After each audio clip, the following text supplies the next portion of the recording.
Dinasti Abbasiyah merupakan salah satu dinasti besar dalam sejarah peradaban Islam yang memerintah dari tahun 790 Masehi hingga 1258 Masehi.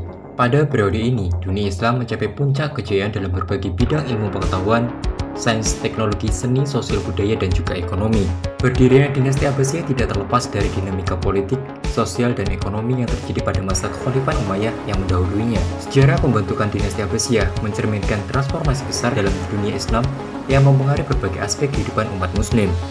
Sejarah berdirinya dinasti Abbasiyah tentu tidak terlepas dari sejarah kemunduran dinasti Umayyah. Sejak awal berdirinya dinasti Umayyah pada tahun 661 Masehi, dinasti Umayyah diwarnai dengan berbagai masalah yang memicu ketidakpuasan rakyat. Kelompok Syiah yang meyakini hak kepemimpinan harus dipegang oleh keturunan Ali bin Abi Thalib menentang kekuasaan Bani Umayyah yang diwariskan secara turun-temurun. Ketidakpuasan juga datang dari kelompok Khawarij yang memperjuangkan kesetaraan politik bagi semua muslim, tidak hanya keturunan tertentu. Selain itu, pemerintahan Umayyah cenderung memprioritaskan suku Quraisy dan Arab dengan mengesampingkan muslim yang berasal dari non-Arab, dengan memberikan kebijakan pajak yang lebih tinggi terhadap golongan muslim non-Arab. Di tengah krisis Bani Umayyah, muncullah gerakan Abbasiyah yang mengambil nama dari paman Nabi Muhammad SAW, yaitu Al-Abbas. Gerakan ini bercita-cita membangun sistem yang lebih ideal bagi umat Islam dengan mengklaim Daulah Abbasiyah sebagai penerus sah Nabi Muhammad SAW. Janji-janji Abbasiyah menarik simpati banyak pihak, termasuk orang Arab yang dirugikan Umayyah, faksi Yaman, Awali, Khawarij, dan Syiah. Mereka mendukung Abu Abbas As-Saffah, keturunan paman Nabi Muhammad SAW, untuk memimpin revolusi dan mewarisi kekuasaan.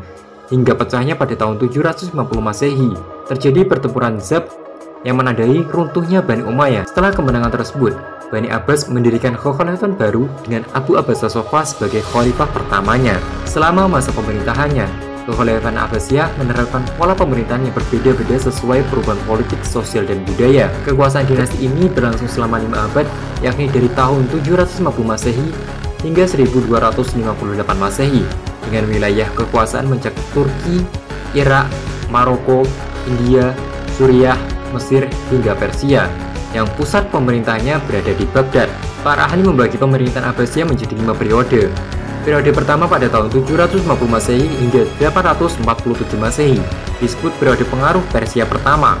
Periode kedua pada tahun 847 Masehi hingga 945 Masehi disebut periode pengaruh Turki pertama. Periode ketiga pada tahun 945 Masehi hingga 1055 Masehi disebut masa pengaruh Persia kedua. Periode keempat pada tahun 1055 Masehi hingga 1194 Masehi disebut dengan masa pengaruh Turki kedua. Periode kelima pada tahun 1194 Masehi hingga 1258 Masehi. Masa khalifah bebas dari pengaruh dinasti lain, tetapi kekuasaannya hanya efektif di sekitar Baghdad dan diakhiri oleh invasi dari bangsa Mongol.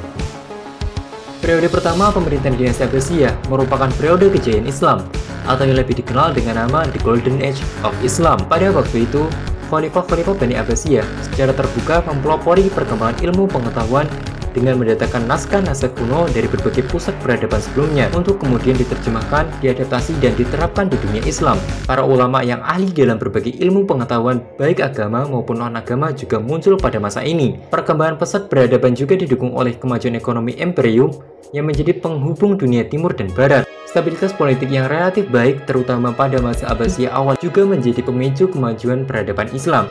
Pada masa inilah negara Islam menempatkan dirinya sebagai negara terkuat dan tertandingi. Pada masa dinasti Abbasiyah, pilihan perkembangan ilmu pengetahuan terjadi saat kepemimpinan Khalifah Harun ar-Rasyid, yaitu khalifah kelima dari dinasti Abbasiyah. Saat itu ia membangun sebuah perpustakaan untuk menyimpan kitab-kitab dan manuskrip yang telah diterjemahkan, dan selanjutnya bangunan tersebut diberi nama Baitul Hikmah. Setelah berakhir masa kepemimpinan Harun ar-Rasyid, perpustakaan Baitul Hikmah dikembangkan oleh anaknya Al-Ma'mun. Pada masa Al-Ma'mun, perpustakaan Baitul Hikmah bertambah besar dengan penambahan koleksi buku-buku. Dalam gebrakannya di bidang ilmu pengetahuan, Al-Ma'mun mengundang para ulama, nyalin, dan penulis untuk ikut berkontribusi memajukan peradaban ilmu, dan bahkan ia melakukan misi ilmiah sampai ke Romawi, sehingga hal tersebut berpengaruh besar terhadap kemajuan Baitul Hikmah Dalam perjalanan waktu, perkembangan perpustakaan pada masa Abbasiyah menjadi sangat fenomenal. Fungsi perpustakaan tidak hanya sebagai gudang penyimpanan buku, tetapi lebih daripada itu, perpustakaan merupakan pusat belajar, pusat penelitian, dan pusat kegiatan ilmiah. Hal lain yang mendorong berkembangnya perpustakaan adalah antusias masyarakat yang menjunjung tinggi ilmu pengetahuan, menghormati para ahli ilmu dan ulama yang saat itu berfungsi sebagai orang yang memberikan pencerah. Pada tahap selanjutnya, setelah terjadi era penerjemahan, muncul aktivitas kreatif, yaitu penulisan karya-karya ilmiah baru dari hasil penerjemahan tersebut. Penulisan karya-karya ini melahirkan beberapa tokoh utama yang menekuni bidang masing-masing, seperti Ibnu Sina dalam ilmu kedokteran, Al-Farabi dalam ilmu kebahasan dan filsafat, Hunain Ibnu Ishaq dalam penerjemahan bahasa asing, Yahya bin Abi Mansur Al-Munajjim Al-Ma'uni dalam bidang astronomi, sampai Bapak Al-Jabar Muhammad bin Musa Al-Khawarizmi. Selain itu, berkembang 4 mazhab fikih yang terkenal, yaitu Imam Abu Hanifah merupakan pendiri mazhab Hanafi, Imam Malik bin Anas pendiri mazhab Maliki, Imam Muhammad bin Idris Asy-Syafi'i pendiri mazhab Syafi'i, dan Imam Ahmad bin Hambal yang merupakan pendiri mazhab Hambali. Namun peradaban Masehi harus berakhir tragis pada masa Khalifah Al-Mutasim, penguasa terakhir dinasti Abbasiyah di Baghdad yang pada waktu itu benar-benar tidak berdaya dan tidak mampu membendung invasi tentara Mongol di bawah pimpinan Hulagukan. Dalam serangan tentara Mongol yang terjadi 40 hari tersebut telah memakan korban sebanyak 2 juta jiwa.